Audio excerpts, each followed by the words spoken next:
بسم الله الرحمن الرحيم، والصلاة والسلام على أشرف المرسلين. إخواني أخواتي الكرام، السلام عليكم ورحمة الله.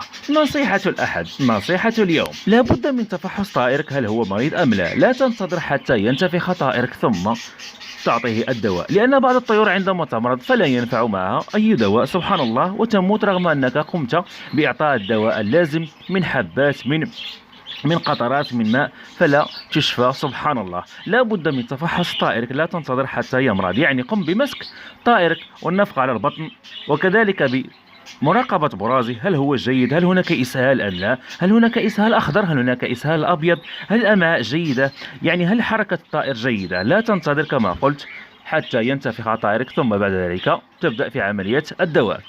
كانت هذه نصيحة اليوم. كان معكم أبو مكرم من قناتكم قناة محترف الطيور، في رعاية الله.